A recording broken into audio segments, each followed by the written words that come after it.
जय Hind alpha squad, कैसे हैं आप लोग और कहीं चल रही है आपकी पढ़ाई, वो भी हमें बताते रहें। और साथ ही अगर आपको हमारी वीडियो से कोई भी इंप्रूवमेंट या आपको कुछ कमी लगती है तो वो भी बताते रहें संग में, ताकि हम अपने आप को और इम्प्रूव करते रहें।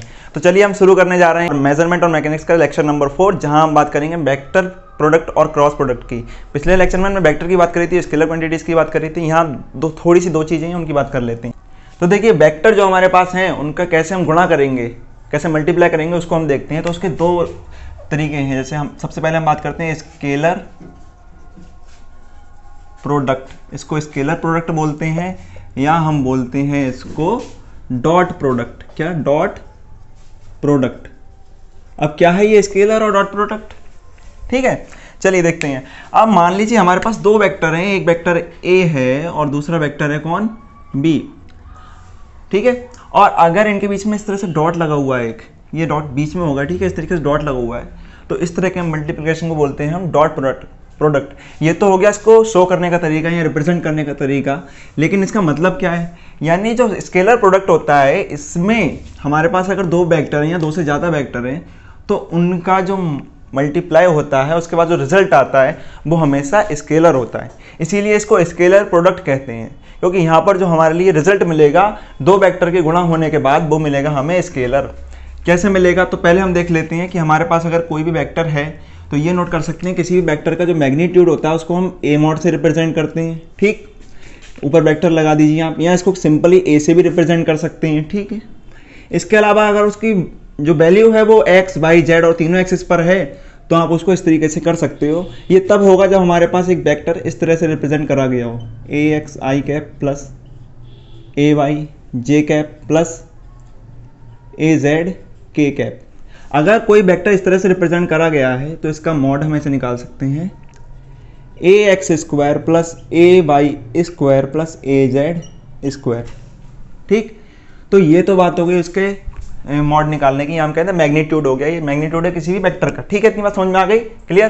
तो आगे चलते हैं। इस तरीके से बी का भी निकाल सकते हैं। तो हमारे पास अगर स्केलर प्रोडक्ट में क्या होता है कि दो वेक्टर हैं, उनका जब डॉट करते हैं या स्केलर करते हैं प्रोडक्ट, तो यहाँ पर हमारे पास निकल कर आता है ए बी कॉस थीटा। क्या आता है? A B cos theta. यहाँ ए का मतलब क्या है? Magnitude of A vector. B का मतलब क्या है? Magnitude of B vector. और कॉस थीटा में थीटा का मतलब क्या है? थीटा का मतलब है वेक्टर ए और वेक्टर बी के बीच में बना हुआ एंगल। जैसे हम देख लें यहाँ पर हमारे पास ए वेक्टर है और एक बी वेक्टर है। ठीक, तो ए वेक्टर बी वेक्टर इनके बीच में अगर कोई एंगल थीटा है तो इसका जो डॉट प्रोडक्ट होगा उसे इस तरह से रिप्रेजेंट करेंगे। अब यहाँ पर आप देखें तो ये मैग्नीट्यूड है, ये मैग्नीट्यूड है। ठीक, इतनी बात समझ में आ गई आपको? और ये भी पूरा का पूरा मैग्नीट्यूड एंगल है, उसका कॉस लगा फंक्शन है। ठीक है, उसके बाद जो वैल्यू निकलेगी वो भी एक केवल न्यूमेरिकल वैल्यू होगी, यानी इस पूरी वैल्यू में हमें कहीं भी डायरेक्शन नहीं है। तो इस तरह का प्रोडक्ट में क्या मिला हमें? जो रिजल्ट था वो कैसा था? ये जो रिजल्ट है वो कैसा है? स्केलर। ठीक है, ये अब बन गई स्केलर क्वांटिटी। ठीक है, और यहाँ पर जो हमारे पास दोनों थी वो कैसी थी? हमारे पास वेक्टर क्वांटिटी। ठीक है, इतनी बात समझ में आ गई? ये वाला होता है। ठीक है, यहाँ पर थीटा समझ में आ गया कि दोनों वेक्टर के बीच में बना हुआ एंगल। ठीक, आगे चलते हैं हम। सेकंड टाइप जो हमारा है वो है हमारे पास वेक्टर प्रोडक्ट। ठीक, इसको और हम बोलते हैं क्रॉस प्रोडक्ट। ठीक, इसको मैं दोबारा सही से कर देता हूँ, प्रोडक्ट।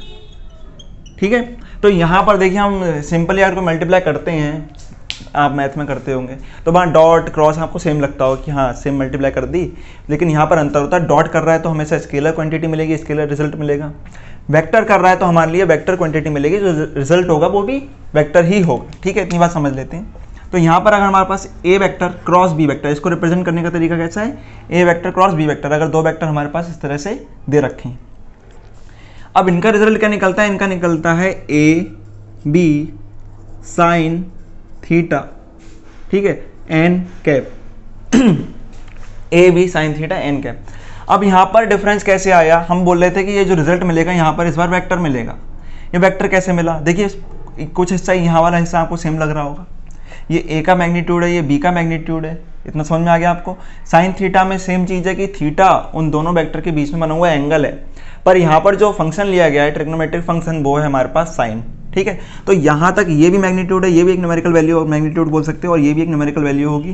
तो इतना पोर्शन वो तो केवल एक मैग्नीट्यूड ही है। ठीक। यहाँ पर जो एन कैप है, एन कैप यहाँ पर किसको शो करता है, वो करता है डायरेक्शन को शो, ठीक है, किसको करता है, डायरेक्शन को शो करता है। अब ये डायरेक्शन आई कहाँ से, यहाँ कहाँ है ये डायरेक्शन, तो हमारे पास अगर कोई दो वेक्टर हैं ए और बी, तो हम उसको ए क्रॉस बी कर रहे हैं, तो हम ये डायरेक्शन एन कैप निकालेंगे कैसे वो समझ लेते हैं। ये वाला है ए डायरेक्शन और ये ए वेक्टर है और ये बी वेक्टर है, ठीक है। अगर इन दोनों को हमने इस तरह से रखा है, ये दो वेक्टर हैं हमारे पास, ये ए है और ये बी है, आप इसको देख सकते हैं, ठीक। इनके बीच में एक एंगल होगा, वो हो गया थीटा, इतनी बात क्लियर हो गई। फिर इसके बाद जब आपका इसका क्रॉस प्रोडक्ट निकालना है, तो आप कर रहे हैं ए क्रॉस बी, तो आपको अपनी जो उंगलियां हैं सीधे हाथ की, राइट हैंड की उंगलियों को आप घुमाइए, कहाँ से, ए से बी की तरफ, ए क्रॉस बी, ए क्रॉस बी। फिर जो आपका थंब होगा वो ऊपर की तरफ होगा, और जिस डायरेक्शन में आपका थंब होगा वो डायरेक्शन होगी एन कैप की, और फाइनली वो ही डायरेक्शन होगी आपके जो रिजल्ट, वेक्टर रिजल्ट जो निकल कर आया है वेक्टर प्रोडक्ट में, वो आपकी डायरेक्शन होगी उस पूरे रिजल्ट की, ठीक है। तो ए क्रॉस बी, ठीक है, ए क्रॉस बी, तो डायरेक्शन ऊपर की तरफ आ रही है, ये एन कैप है। यहाँ जब भी एन की बात, कैप की बात करते हैं, तो कैप का मतलब क्या होता है आप समझ सकते हैं। कैप का मतलब होता है कि एकांक सदिश, ठीक है, एकांक सदिश वो होता है जिसकी न्यूमेरिकल वैल्यू 1 होती है केवल, ठीक। तो यहाँ पर अगर एकांक सदिश है तो न्यूमेरिकल वैल्यू कितनी होगी इसकी 1, तो मल्टीप्लाई करने पर इसके मैग्नीट्यूड में कोई भी फर्क नहीं पड़ने वाला है, इतना आपको समझ में आ गया होगा। लेकिन एन कैप डायरेक्शन तो शो कर रहा है, तो यहाँ पर डायरेक्शन ऐड हो गई, तो हुआ क्या कि एन कैप यूज़ करने से उसकी डायरेक्शन पता चल गई और मैग्नीट्यूड में कोई भी फर्क नहीं पड़ा। इतनी बात आपको समझ में आ गई। अब जैसे ही मैंने बताया था कि ए क्रॉस बी कर रहे थे, तो आप इस तरह चल रहे थे। अगर आप बी क्रॉस ए करें तो बी इस साइड था, ए इस साइड था, तो बी क्रॉस ए, आपको उंगलियां इस तरफ घुमानी होंगी, ठीक है, बी क्रॉस ए, तो आपका अंगूठा नीचे की तरफ चला गया और डायरेक्शन उसकी नीचे की तरफ हो गई। तो ये हमारे रहते हैं क्रॉस और वेक्टर प्रोडक्ट, और ऊपर हमने डॉट प्रोडक्ट पढ़ लिया था, ठीक है। तो इस तरह के जो भी है आप बड़े सिंपल सा पूछा जाता है क्वेश्चन, तब भयानक सा नहीं आएगा। तो अगर आपको इसमें क्वेश्चन मिलेगा तो आप आसानी से कर लोगे, इससे ज़्यादा कुछ भी नहीं पूछा जाएगा। तो अब हम बात करेंगे डिस्टेंस और डिस्प्लेसमेंट की, तो इसको बड़ा ध्यान से पढ़ना है। यहाँ से आपको समझना है कि कुछ क्वेश्चन पूछे जाते हैं हर बार, और एक रिलेशन होता है दोनों के बीच में, बाहर से क्वेश्चन जरूर पूछा जाता है। तो पहले हम बात कर लेते हैं अपने डिस्टेंस की, ठीक है। तो ये हो गया डिस्टेंस। तो यहाँ डिस्टेंस को हम हिंदी में दूरी बोलते हैं, आप सबको पता होगा। तो ये जो डिस्टेंस है वो क्या है और डिस्प्लेसमेंट में अंतर भी क्या हो जाता है, तो एक साथ हम दोनों को समझेंगे, तो यहाँ समझने में आसानी होगी।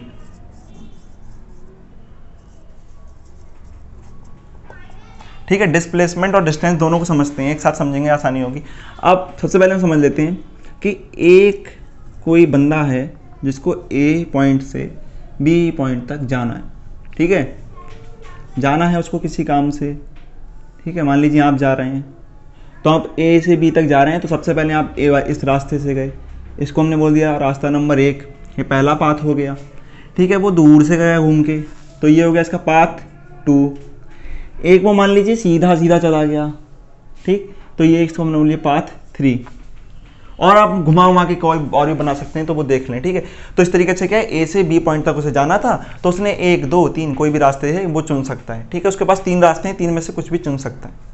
अब यहाँ दूरी और डिस्प्लेसमेंट में हम समझ जाएंगे क्या अंतर होता है।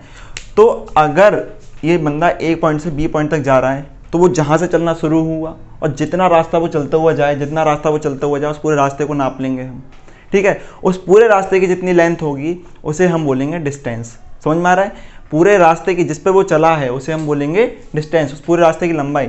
अगर आप इसको बोलेंगे तो इसकी दूरी कुछ और होगी, इसकी लंबाई कुछ और होगी, ये भी दूरी होगी, ये भी दूरी होगी, ये भी दूरी होगी। तो पहले हम दूरी की डेफिनेशन लिख देते हैं। तो दूरी की डेफिनेशन क्या हो जाएगी, the length of the path travelled by a object,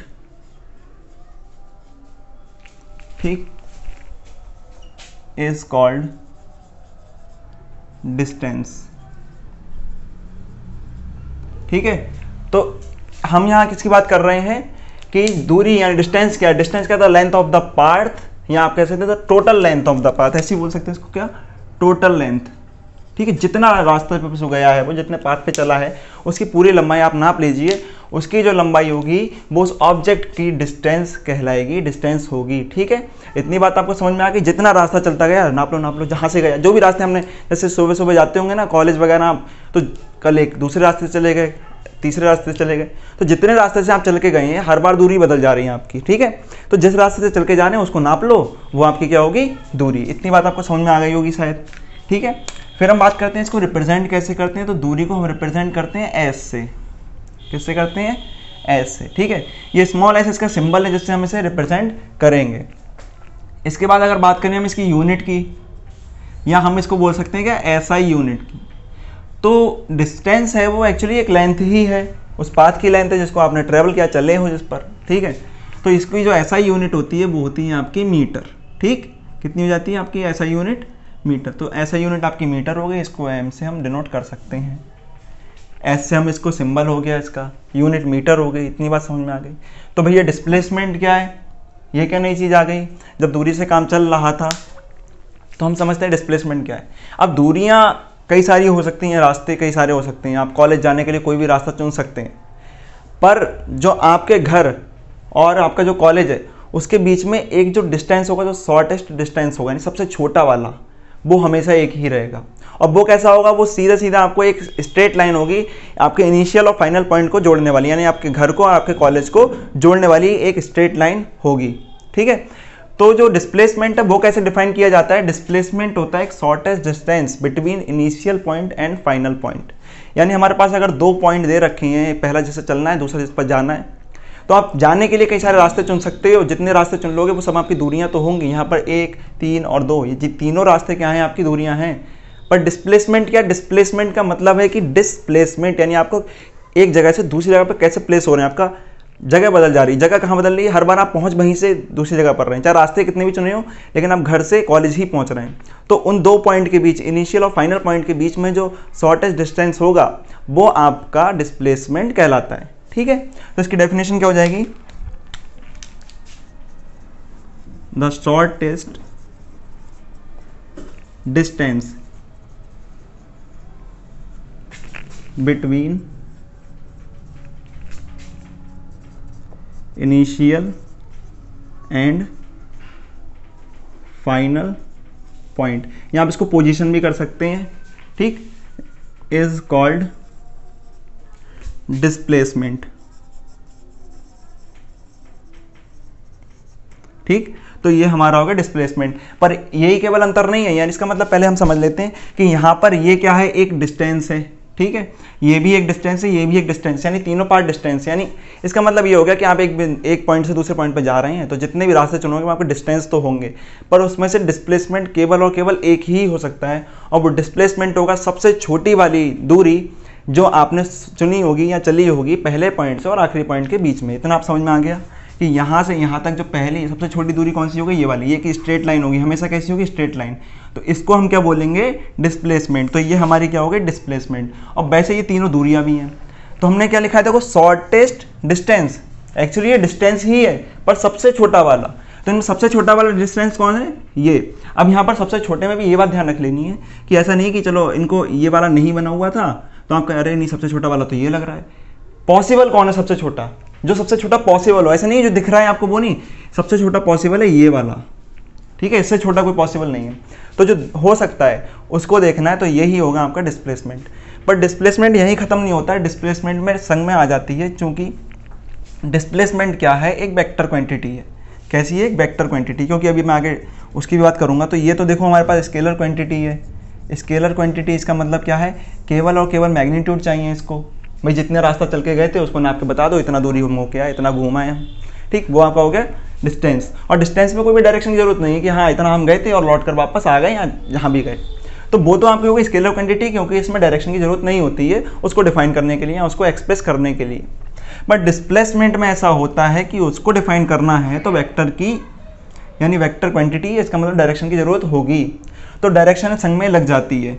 तो distance, shortest distance plus direction is equal to displacement. आपको समझ में आ रहा है, shortest distance plus direction is equal to displacement, यानी सबसे छोटी वाली दूरी और डायरेक्शन उसमें ऐड कर दिया जाए तो वो क्या बन जाता है, डिस्प्लेसमेंट। तो इसमें एक डायरेक्शन भी होती है, और वो डायरेक्शन होती क्या है, वो डायरेक्शन होती है इनिशियल पॉइंट से फाइनल पॉइंट की तरफ। कहाँ होती है, इनिशियल पॉइंट से फाइनल पॉइंट की तरफ। ये बात हमेशा ध्यान रखेंगे। तो ये एक और हमें पॉइंट मिला क्या, distance is a scalar quantity and displacement is a vector quantity. चलिए फिर इसके आगे चलते हैं हम। इसको किससे रिप्रेजेंट करते हैं, तो इसको रिप्रेजेंट करते हैं हम डी से, ठीक है। इसको डी वेक्टर से रिप्रेजेंट कर सकते हैं, या इसको हम रिप्रेजेंट करते हैं स्मॉल आर से या आर वेक्टर से। सिंपली कई बार हम केवल आर और डी से भी रिप्रेजेंट कर लेते हैं। चलिए मैं आगे इसमें कुछ अंतर आपको बताने जा रहा हूँ, इतना आपको समझ में आ गया। क्योंकि ये भी क्या है, एक हमारे पास लेंथ ही है, तो इसका भी ऐसा ही यूनिट जो होगी वो ऐसा यूनिट भी इसकी भी मीटर ही होगी। तो चेंज यहाँ इसकी यूनिट में नहीं है, चेंज है केवल डिनोटेशन में। डिनोट कैसे करते हैं, क्यों है, क्योंकि भाई ये स्केलर क्वांटिटी है, ये वेक्टर क्वांटिटी है, तो उसकी वजह से आ जाता है। वेक्टर क्वांटिटी को कैसे डिनोट करते हैं आप जानते हैं। चलिए आगे बात करते हैं। चलिए तो अब आगे हम कुछ चीज़ें देख लेते हैं कि हमारे पास अगर डिस्टेंस है तो हम एक पॉइंट से चले होंगे और कुछ ना कुछ अगर आपने डिस्टेंस कवर किया है तो कुछ ना कुछ उस रास्ते की लेंथ रही होगी। समझ में आ रहा है इतनी बात। अगर उसकी कुछ ना कुछ लेंथ रही होगी तो वो पॉजिटिव ही रही होगी, क्योंकि नेगेटिव लेंथ कभी हो नहीं सकती। समझ में आ गया आपको। तो यानी जो हमारे पास डिस्टेंस है वो क्या होता है, डिस्टेंस हमेशा पॉजिटिव रहता है। ये पॉजिटिव होगा कैसा, ऑलवेज पॉजिटिव, ठीक है। डिस्टेंस इज ऑलवेज पॉजिटिव, हमेशा पॉजिटिव मिलेगा, कभी नेगेटिव नहीं हो सकता, कभी जीरो नहीं हो सकता अगर वो क्वांटिटी हुई है, ठीक है। जैसे मान लो आपने क्या करा, आप घर से गए, घर से कॉलेज गए, कॉलेज से पढ़ने के बाद फिर से घर पे आ गए, तो आपका डिस्टेंस माना जाएगा। कितना माना जाएगा, एक वो रास्ता जिससे आप गए थे, ठीक है। फिर दूसरा रास्ता ले लो या वही रास्ता ले लो जिससे आप आए थे, तो उसको आप नाप लेंगे, चाहे जाने का आने का, और दोनों आपका क्या हो जाएगा, डिस्टेंस। इसका मतलब डिस्टेंस आपका हमेशा पॉजिटिव होगा ही होगा। इतनी बात आपको समझ में आ रही है ना। समझ में आ रही हो तो लाइक भी कर देना फिर, ठीक है। तो आगे चलते हैं, हम डिस्प्लेसमेंट को देख लेते हैं। अब डिस्प्लेसमेंट क्या है, डिस्प्लेसमेंट में डायरेक्शन भी आ जाती है, और दूसरी बात एक वो शॉर्टेस्ट डिस्टेंस भी है। क्या है, शॉर्टेस्ट डिस्टेंस। तो इतनी बात तो चलो समझ में आ गई थी, हाँ, सबसे छोटी वाली दूरी, ठीक। अब डायरेक्शन आ गई। डायरेक्शन की वजह से हुआ क्या कि पहले एक बात समझ लीजिए, हम फाइनल और इनिशियल पॉइंट के बीच में नापते हैं डिस्टेंस। तो पहले हम बात करते हैं कि देखो पॉजिटिव तो होगा ही होगा। कब होगा, पॉजिटिव तब होगा जब आपको, हाँ, कि भाई कॉलेज की तरफ जाना है तो कॉलेज की तरफ हम गए, ठीक है। तो हम यहाँ से कॉलेज जब गए तो वो जो डिस्प्लेसमेंट, अभी मैंने केवल कॉलेज जाने तक की बात करी है, तो कॉलेज आप जब गए तो वहाँ तक का जो आपने शॉर्टेस्ट डिस्टेंस था जो आपके और कॉलेज के बीच में था, आपके घर के और कॉलेज के बीच में, तो वो हो गया आपका डिस्प्लेसमेंट, वो पॉजिटिव होगा, ठीक है। दूसरी बात, आपको उस डायरेक्शन में ही जाना था तो इस वजह से वो पॉजिटिव रहेगा, क्योंकि डायरेक्शन सही है, उस डायरेक्शन में ही हो जिसमें आपको जाना है, जिस तरफ आप बल लगा रहे हैं, जिस तरफ आपकी फोर्स अप्लाई हो रही है उस तरफ जा रहे हैं, तो आपका वो कैसा होगा, पॉजिटिव। इसके बाद अगर बात करें तो मान लो आपने क्या करा कि फाइनल और इनिशियल पॉइंट की, इनिशियल और फाइनल पॉइंट की तरफ नाप रहे हैं ना, आपने कहाँ करा, इनिशियल और फाइनल पॉइंट की तरफ। आप क्या गए, कॉलेज गए, कॉलेज से लौट कर जब आप वापस घर पे आ गए तब यहाँ पर डिस्प्लेसमेंट कितना होगा बता सकते हैं आप। तो वहाँ डिस्प्लेसमेंट हो जाएगा ज़ीरो। क्यों हो जाएगा ज़ीरो, वो देखते हैं। अब यहाँ से आपको कॉलेज जाना था तो इस टाइम फाइनल पॉइंट आपका कौन था, सॉरी इनिशियल पॉइंट कौन सा था आपका, ये कौन सा था आपका, एक मिनट, इनिशियल पॉइंट, ठीक है। और ये आपका रहा था उस टाइम पर फाइनल पॉइंट। इतना आपको समझ में आ गया। जब आप कहाँ जा रहे हैं, घर से कॉलेज, ठीक। तो यहाँ पर इन दोनों के बीच में नाप लिया था, दूरी निकाल ली थी, तो वो पॉजिटिव रही थी, क्योंकि डायरेक्शन भी वही थी, हमें जाना भी वही था और कुछ दूरी भी निकली। अब बात करें हम जीरो कब होगा। अब आप यहाँ गए और लौट कर वापस से दूसरी बार में क्या होगा, वापस से आप घर पर आ गए, ये सेकंड कंडीशन है। तो भैया फाइनल पॉइंट ये नहीं रहा आपका, फाइनल पॉइंट वहाँ हुआ जहाँ आप फाइनली आकर रुके हो। तो आप फाइनली कहाँ आ गए, घर पर आ गए, वापस आ गए। तो इनिशियल पॉइंट भी आपका घर था, फाइनल पॉइंट भी आपका घर था। तो इनिशियल और फाइनल पॉइंट अगर सेम है तो क्या उनके बीच में कोई भी शॉर्टेस्ट डिस्टेंस कितना होगा, पहली बात तो उनके बीच में कोई डिस्टेंस नहीं होगा, और शॉर्टेस्ट डिस्टेंस आप बोल भी रहे हो तो वो कितना हो जाएगा, जीरो। क्योंकि इनिशियल और फाइनल पॉइंट सेम है, तो एक पॉइंट दूसरे पॉइंट पर ही है, तो वहाँ पर कोई भी दूरी होगी ही नहीं, कोई डिस्टेंस होगा ही नहीं, जिस वजह से डिस्प्लेसमेंट कितना हो जाएगा, जीरो, ठीक है। फिर आप डायरेक्शन में चले हो या ना चले हो तो वो मैटर नहीं करता है, ठीक। तो ये कितना हो जाएगा, जीरो। तो यहाँ पॉजिटिव हो सकता है, जीरो भी हो सकता है, हमने ये बात भी देख ली। पॉजिटिव कब होगा, डायरेक्शन में है जब चलेंगे। अब नेगेटिव क्यों हो रहा है, अभी तो बोले थे भैया लेंथ तो कभी नेगेटिव होती नहीं है, तो लेंथ नेगेटिव कैसे हो सकती है, फिर ये भी तो लेंथ है ना, एक डिस्प्लेसमेंट भी। तो इसके नेगेटिव होने का रीज़न है केवल और केवल डायरेक्शन। कौन है, डायरेक्शन। क्योंकि अगर आप अपोजिट डायरेक्शन में चले जाते हैं, जिस तरफ फोर्स अप्लाई हो रही है उसकी दूसरी डायरेक्शन में अगर वो ऑब्जेक्ट या आप मोशन करते हैं तो आपका जो डिस्प्लेसमेंट है वो नेगेटिव हो जाएगा। इतनी बात आपको समझ में आई। जैसे आपको जाना तो था उधर, उस तरफ बल लगा रहे थे, लेकिन लौट के कहीं दूसरी तरफ चले गए, अपोजिट डायरेक्शन में चले गए, तो वहाँ पर आपका जो डिस्प्लेसमेंट है वो नेगेटिव हो जाएगा। तो डिस्प्लेसमेंट निगेटिव क्यों होता है, उसका रीजन क्या है, केवल और केवल डायरेक्शन, ठीक है। और जीरो क्यों होता है, क्योंकि अगर आपको फाइनल और इनिशियल पॉइंट सेम है तो डिस्प्लेसमेंट जीरो हो जाएगा, ठीक। आगे चलती हैं, इतनी बात समझ में आ गई। अब देखते हैं हम इसमें एक रिलेशन होता है हमारे पास जो कि है हमारे डिस्प्लेसमेंट और डिस्टेंस के बीच में। तो मैं थोड़ा सा यहाँ पर साफ कर देता हूँ, चलिए यहीं बता देते हैं। आपने यहाँ पर एक ग्राफ देखा तो यहाँ पर आपको मिला 3 रास्ते थे, हमने देखा। अब इन 3 रास्तों में हमने देखा ये भी डिस्टेंस था, ये भी डिस्टेंस है, ये भी डिस्टेंस है, तीनों डिस्टेंस है, ठीक। और यहाँ पर डिस्प्लेसमेंट केवल और केवल एक है, डिस्प्लेसमेंट केवल और केवल एक है, वो है 3। तो यहाँ देखा हमने कि ये जो 2 नंबर 1 नंबर का जो डिस्टेंस था और जो 2 नंबर का डिस्टेंस था, वो 3 नंबर वाला जो डिस्प्लेसमेंट है ना, डिस्प्लेसमेंट तो केवल यही है। हम इस वाले डिस्टेंस और इस वाले डिस्टेंस की बात कर रहे हैं, तो ये दोनों डिस्टेंस इस वाले डिस्प्लेसमेंट से बड़े हैं या नहीं हैं, बड़े हैं। तो हम क्या लिख सकते हैं कि S is greater than D। ये पॉसिबल है नहीं है कि जो डिस्टेंस है वो डिस्प्लेसमेंट से बड़ा हो सकता है, नहीं हो सकता है, यहाँ दिख रहा है आपको, और पॉसिबल भी है। अगला, ये जो आपको दिख रहा है डिस्प्लेसमेंट, ये डिस्टेंस भी होता है, समझ में आ रहा है। ये जो डिस्टेंस है वो डिस्प्लेसमेंट भी हो जाएगा, कब, जब ये शॉर्टेस्ट होगा। Shortest distance is equal to क्या है आपका, डिस्प्लेसमेंट प्लस डायरेक्शन उसमें ऐड कर दोगे, आप लगा दोगे। तो इसका मतलब क्या है कि एक पर्टिकुलर जो सबसे छोटी वाली सिचुएशन है उसमें ये भी हो सकता है कि S is equal to D। इसका मतलब distance is equal to displacement. यहाँ से 2 चीज़ें निकली कि हाँ, कि जो हमारे पास डिस्टेंस है वो बड़ा हो सकता है डिस्प्लेसमेंट से। वो कब होगा, जब हमने रास्ते कई सारे दूसरे चुन लिए हैं, ठीक है। और डिस्टेंस है वो डिस्प्लेसमेंट के बराबर भी हो सकता है, जब हमने जो डिस्प्लेसमेंट वाला रास्ता था यानी इनिशियल और फाइनल पॉइंट के बीच में दूरी, उसी पर हम चल कर गए थे, तो वो दूरी यानी जो डिस्टेंस है वो डिस्प्लेसमेंट भी हो जाएगा। तो यहाँ से हमारे पास ये दोनों चीज़ें निकली, और इन दोनों को ऐड कर दे तो इसको हम बोल सकते हैं क्या, S greater than equal to D बोल सकते हैं ना। इसको समझ में आ गया इतना आपको। यहाँ से क्वेश्चन आपको पक्का पूछा जाएगा। ये कई सारे क्वेश्चन के पोर्शन हमने बता दिए, जहाँ मल्टीपल चॉइस आपके बनेंगे, वेक्टर और स्केलर क्वांटिटी से बन जाएगा, इसका यहाँ पर पॉजिटिव 0 नेगेटिव हो सकता है, इससे बन जाएगा। इसको थोड़ा सा और चेंज कर सकते हैं, अगर आप इसको इसके नीचे ले आएँ तो क्या हो जाएगा, S/D is greater than equal to 1। ये रिलेशन आपको मिल जाएगा कहीं पर लिखा हुआ, समझ में आ रहा है। तो आपको क्वेश्चन के हिसाब से देखना है कैसा ऑप्शन है उसमें। आप ये याद करके गए आगे ऑप्शन ऐसा, तो फिर डर जाएंगे।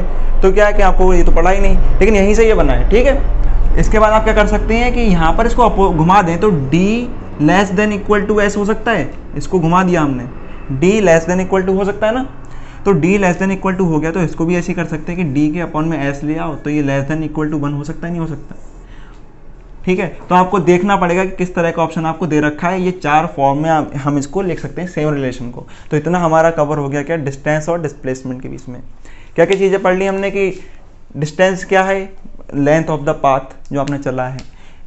डिस्प्लेसमेंट क्या था, shortest distance between initial and final point plus direction, ठीक है। ये स्केलर क्वांटिटी है, वेक्टर क्वांटिटी है। इसको S से डिनोट करते हैं, इसको D वेक्टर से, R वेक्टर से डिनोट कर देते हैं। ये हमेशा पॉजिटिव रहेगी, ये पॉजिटिव 0 नेगेटिव कुछ भी हो सकती है। ये मीटर में इसको कैलकुलेट करते हैं, इसको भी मीटर में ही कैलकुलेट करते हैं। अगली बात, हमारे पास रिलेशन क्या मिला कि distance greater than equal to displacement. Velocity की, जब आपने डिस्टेंस और डिस्प्लेसमेंट पढ़ लिया तो इसका अगला वाला कौन बचता है, स्पीड और वेलोसिटी। तो इसको देखते हैं। तो स्पीड सबसे पहले समझ लेते हैं। जनरली आपने इस वर्ड को बहुत सुना होगा, स्पीड को, ठीक है। इसकी स्पीड इतनी है, उसकी स्पीड इतनी है, ठीक है। जैसे कि आप गाड़ी चलाते होंगे, साइकिल चलाते होंगे, तो स्पीड वहाँ कैलकुलेट करते होंगे कि 25 किलोमीटर प्रति घंटा है, 20 किलोमीटर प्रति घंटा है, मीटर पर सेकंड में कैलकुलेट कर सकते हैं, ठीक है। तो अभी इसको समझते हैं कि कैसे होता है, वो है क्या। तो आप समझ लीजिए कि हमारे पास एक कोई ऑब्जेक्ट है, उसको A पॉइंट से B पॉइंट पर जाना है। अरे भैया जाना तो पीछे भी था, हाँ जाना पीछे भी था, पर पीछे क्या हमने कोई टाइम कैलकुलेट करा था, नहीं करा था। केवल वो पाथ की लंबाई नाप रहे थे, चाहे वो डिस्टेंस में हो, डिस्प्लेसमेंट में हो, जहाँ से वो चल के जा रहा था। पर यहाँ हम क्या करेंगे, हम कैलकुलेट करेंगे कि वो कितने टाइम में जा रहा है, कितना टाइम वो ले रहा है A पॉइंट से B पॉइंट में जाने पर। तो मान लेते हैं इसके पास कितने डिस्टेंस है इसकी, क्योंकि हम स्पीड की बात कर रहे हैं तो स्पीड डिस्टेंस से डिफाइन होती है, ठीक है। और इसमें वो कितना टाइम ले लेता है, T टाइम, ठीक है। S मीटर वो क्या करता है, डिस्टेंस कवर करता है इन T सेकेंड्स। ये बात क्लियर हो रही है। तो यहाँ पर भैया A पॉइंट से B पॉइंट तक जाना था, ठीक है, एस मीटर दूरी चल ली, एस मीटर डिस्टेंस कवर कर लिया कितने टी सेकंड में। तो भैया स्पीड कैसे कैलकुलेट होगी, तो स्पीड डिफाइन होती है डिस्टेंस और टाइम के रेशियो से। किससे, टाइम और डिस्टेंस और टाइम के रेशियो से। या आप सिंपली आप ये बोल सकते हैं, अगर मैं आपको पहले फॉर्मूला बनाए तो फॉर्मूला हमारे पास बनता है B is equal to, B क्या है, स्पीड है, ठीक है, B is equal to S upon T. It means speed is equal to distance upon time, ठीक है, डिस्टेंस अपॉन टाइम, ये क्या हो गया आपका स्पीड। अब ये जो स्पीड होगी वो होगी डिस्टेंस अपॉन टाइम। तो यहाँ से हम आगे चलते हैं और देखिए बात करते हैं स्पीड की। तो स्पीड क्या हुआ, आप कह सकते हैं कि स्पीड एक इस तरह से डिफाइन होती है कि रेशियो है वो डिस्टेंस और टाइम का। यहाँ आप बोल सकते हैं, अगर हम इसको मान लें कि ये टाइम के करस्पॉन्ड कितना चेंज आ रहा है डिस्टेंस में, कैसे डिफाइन कर सकते हैं कि टाइम के चेंज होने के साथ साथ कि भाई वो अभी थोड़ा सा टाइम बढ़ा, कहाँ पहुँचा, और बढ़ा, कहाँ पहुँचा, और बढ़ा, कहाँ पहुँचा। तो टाइम के चेंज होने के साथ साथ डिस्टेंस में कितना चेंज आ रहा है, क्या ये बोल सकते हैं हम कि ये स्पीड को बता रहा है। तो इस डिस्टेंस का चेंज इन करस्पॉन्ड, टाइम के करस्पॉन्ड वो कितना चेंज हो रहा है, कितनी जल्दी चेंज हो रहा है, कैसे चेंज हो रहा है, तो वो क्या हो जाएगा आपकी स्पीड। तो इसकी अगर जो आप डेफिनेशन बनाए तो वो हो जाएगी आपके लिए कि इसको हम लिख सकते हैं the rate of change of distance, the rate of change of distance is called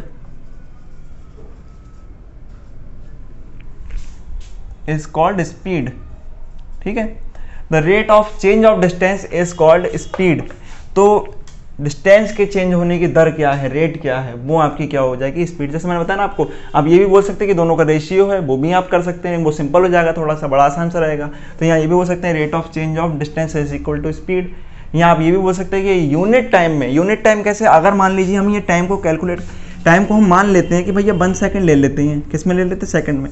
time को सेकंड में कैलकुलेट करते हैं ना, इन केस में टाइम को 1 सेकंड ले लेते हैं। नहीं तो हम 1 सेकंड नहीं लेंगे, हम तो 1 घंटा लेंगे। भैया जो लेना वो ले रहे हो, लेकिन पर एक लेना, ठीक है। 1 घंटा लेना तो 1 घंटा लेना, सेकंड में ले रहे हो तो 1 सेकंड लेना, मिनट में ले रहे हो तो 1 मिनट लेना, दिन ले रहे हो तो 1 दिन ले लेना, दिन मत लेना, ठीक है, वो ज़्यादा हो जाएगा।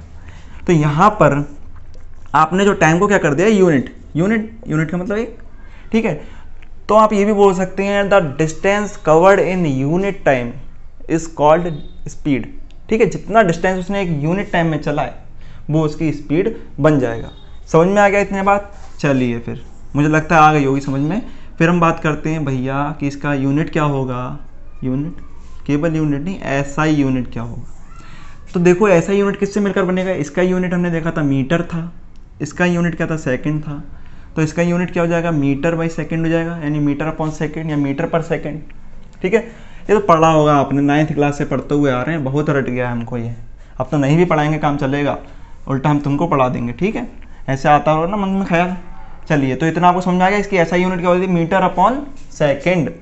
स्पीड की बात हो गई, हमने उसका यूनिट देख लिया। चलो भैया तो ये क्वांटिटी कैसी है, तो क्वांटिटी तो आपको वैसे ही याद हो गई होगी जो मैंने आपको पीछे बताया था, क्या कि मैंने कहा था आपको कि 9 क्वांटिटीज़ याद कर लो। वीडियो नहीं देखी तो पीछे लिंक मिल जाएगा आपको, देख लेना जाके कि भैया क्वांटिटी कैसे पता चलेगा। तो 9 बताई थी, 9 के अलावा जितनी रह गई जिनमें वो 9 लगे ना, जो 9 के बिना हों, वो सभी कैसी होंगी, स्केलर। तो यहाँ पर ये क्वांटिटी कैसी है हमारे पास, स्केलर। दूसरा तरीका आप ये समझ सकते हैं, ये स्केलर है, ये तो स्केलर होता ही है, तो ये भी क्या होगी, स्केलर। तो जो हमारे पास स्पीड है वो कैसी क्वांटिटी है, एक स्केलर क्वांटिटी है। इतनी बात सब समझ में आ गई, कई सारी चीज़ें हमारे पास क्लियर हो गई इतनी। चलिए अब आगे चलते हैं हम वेलोसिटी पे। चलिए तो वेलोसिटी को हम देखते हैं। तो वेलोसिटी क्या है, यहाँ हम थोड़ा सा अंतर आ जाता है स्पीड और वेलोसिटी में। वो कैसे हो गया, क्योंकि भैया स्पीड में हम देखते हैं डिस्टेंस और वेलोसिटी में देखते हैं डिस्प्लेसमेंट। तो कुछ अंतर समझ में आ गया होगा कि हाँ वो स्केलर थी और ये वेक्टर थी, कौन, डिस्प्लेसमेंट। तो यहाँ ये भी कोई फर्क पड़ेगा। तो चलो देखते हैं। तो यहाँ मान लो हमें ए पॉइंट से बी पॉइंट पर जाना है। अच्छा, उसमें मैंने स्ट्रेट लाइन नहीं थी, उसमें कोई भी हो सकती है, कोई भी लाइन हो सकती है, ठीक है। तो ए पॉइंट से बी पॉइंट तक जाना है। तो यहाँ मान लो उसने जो डिस्टेंस ट्रैवल किया है वो कितना है, डी वेक्टर, कितना है, डी वेक्टर। और टाइम उसने लिया है कितना, टी सेकंड उसने टाइम लिया है, ठीक। तो टी सेकंड टाइम लिया है इसको डी डिस्प्लेसमेंट को कवर करने में। और ये किसी डायरेक्शन में होगा, क्योंकि डिस्प्लेसमेंट होता है आपका एक वेक्टर क्वांटिटी। अब जब वेक्टर क्वांटिटी है उसमें डायरेक्शन इंक्लूड होगी, तो इसका मतलब क्या है कि जब डिस्प्लेसमेंट आने से हुआ ये कि अभी हम देख रहे हैं कि हमने पीछे देखा है तो स्पीड में हमें कोई डायरेक्शन की जरूरत नहीं थी, लेकिन यहाँ पे हमें डायरेक्शन चाहिए होगी, तो इसमें एक डायरेक्शन इंक्लूड हो जाएगी। पहले आपको इतना बात समझ में आ गया होगा। तो हम इसकी डेफिनेशन या पहले हम इसका फॉर्मूला समझ लेते हैं। तो फॉर्मूला इसका क्या हो जाएगा, इसको रिप्रेजेंट करते हैं वी वेक्टर से, तो ये तो उसी की तरह है, पर उसको वी से करते हैं, इसको वी वेक्टर से, क्योंकि ये वेक्टर क्वांटिटी है। तो ये हो जाता है डी वेक्टर अपॉन टी। तो आप देख सकते हैं कि ये डिस्प्लेसमेंट और टाइम का रेशियो है।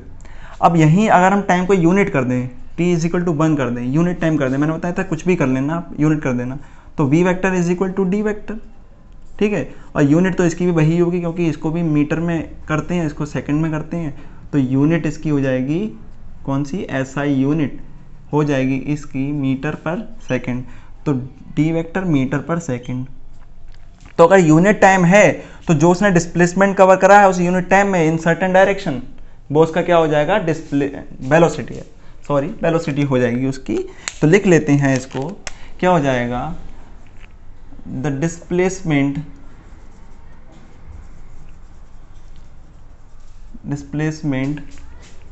Covered by a object in certain direction in unit time is called velocity. The displacement covered by object in certain direction, या डायरेक्शन इंक्लूड हो जाती है इस वजह से तो वेक्टर है, in certain direction is unit in unit time is called velocity. तो इतना आपको समझ में आ गया कि सर्टेन डायरेक्शन एक निश्चित दिशा होगी, वहाँ जब वो जा रहा है एक यूनिट टाइम में, टाइम को यूनिट कर दिया तो एक इस तरह से डेफिनेशन हमारी मिल जाएगी कि उसने डिस्प्लेसमेंट जितना कवर किया है, ठीक। तो इतना आपको समझ में आ गया। या हमने ये भी पढ़ लिया कि ये वेक्टर क्वांटिटी है, तो इसमें आपको समझ में आ गया हो कि स्पीड में अंतर क्या आ गया, इसमें अंतर क्या आ गया, तो ये आपको बिल्कुल अच्छे समझ में आ गया होगा। इसके अलावा और भी चीज़ें हैं, जैसे कि स्पीड और वेलोसिटी में एक रिलेशन होता है, अंतर भी होते हैं दोनों में, जैसे हमने डिस्टेंस और डिस्प्लेसमेंट में देखे, सेम यहाँ भी मिलेगा। इसके बाद हम बात करेंगे इनके टाइप्स भी होते हैं, वेलोसिटी का टाइप होगा, स्पीड का टाइप होगा, तो उनकी बात भी हम अगले वाले लेक्चर में करेंगे। तब तक के लिए बहुत बहुत धन्यवाद। और अगर आपको ये वीडियो अच्छा लगा हो तो इसको लाइक करें और चैनल को सब्सक्राइब कर लें, क्योंकि यहाँ पर आपको मिल रहा है फ्री कोर्स, तो मज़े लीजिए इसके।